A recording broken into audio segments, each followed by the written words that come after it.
Well, speaking of setting the alarm, let's talk about this back to school, because I know that Andy and I are getting ready to send the little boys back to school, and before long the alarm clocks will be ringing, hopefully at the appropriate time, and it will be a little bit earlier than they're accustomed to this summer. The backpacks will be full and the kids will be heading off to school. Amanda Thomas from Moxie Girl Household Assistance here to help us ease that transition, which undoubtedly is a difficult one for not only the kids, but moms and dads as well. I think more for the parents. Exactly. There's much more stress on us to really kind of make the system move smoothly and get the kids out without having fights in the morning, you know? Yep. Well, the key is all about the preparation. So if you're starting school beginning of August, I know some schools are actually starting this coming Monday, right. But you know, as soon as you can, start trying to get the kids back into the routine.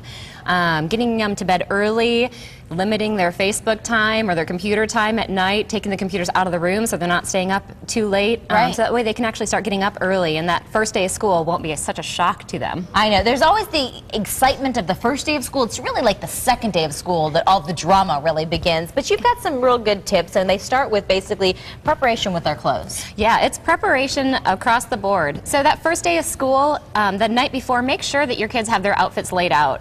You know, especially if you've got a little girl, it's a little tougher than with the little boys. It's true. With the little girl, you get the fun, you know, dressing them up and doing their hair and all the little girly stuff, but you also get the drama of what to wear. Yeah, so make sure you have everything from the shirt to the shoes to the accessories, everything laid out the night before. That way, in the morning, they can just get up and get dressed, and they don't have to think about it. They don't have a meltdown. And you can also delegate that to them to do alone. Oh, absolutely. Right. Absolutely. Same thing with the backpacks. Make sure everything is packed the night before, both on the first day of school, but then also moving forward. You don't want to be rushing around the morning of school trying to figure out where everything is. So what we recently did is we had to put a hook on the back of the back door where we go out to the garage, because I don't know why, but my son's backpack are like socks in the dryer. It just gets lost, and I don't understand, from the door to basically, you know, I don't know. He loses his backpack. That's a good tip too. Yeah, absolutely. Have you can get those little 3M hooks and just stick them on. That's what I did. They're not permanent. If it doesn't work, you can always move it. But yeah, have one centralized location that they always put their backpack, so you're not looking for it. Packing lunch boxes is always. If you wait till the morning of, I don't know why it takes exponentially more time than if you do it the night before. Yeah. I don't know if it's just distracted or what, but yeah, make sure it's all packed up. You have your ice in the freezer ready to go, but everything else can be packed into your lunchbox. Make sure that you've got healthy snacks ready, also a healthy breakfast.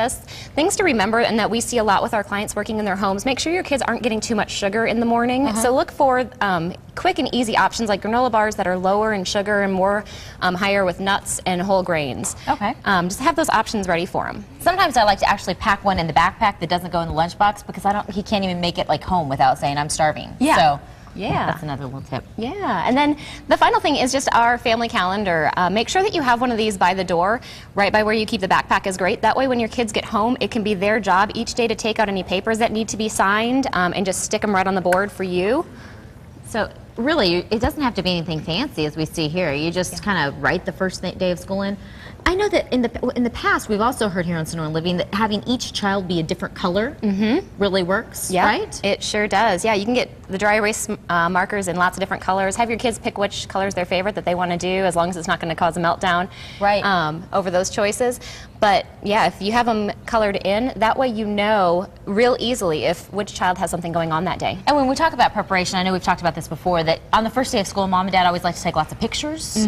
So we really need to budget that into our morning time. If it's going to take 15 minutes, let's get the kids up 15 minutes earlier so we can take the pictures and not be late for the first day of school, right? Yeah, yep, absolutely. And tell the kids, you know, that you're budgeting that into their time. Have them set their own alarm clock so they can get themselves up. They're going to have that excitement already, so it should be easier to get up that first morning.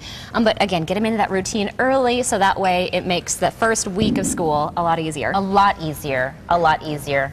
Have you have kids? I don't. You don't have kids. You can borrow mine if you want. I'm happy to loan them. All right, great information. And if you need help with just kind of the daily operations or maybe some organizational tips, you can always give Amanda a call. She's over at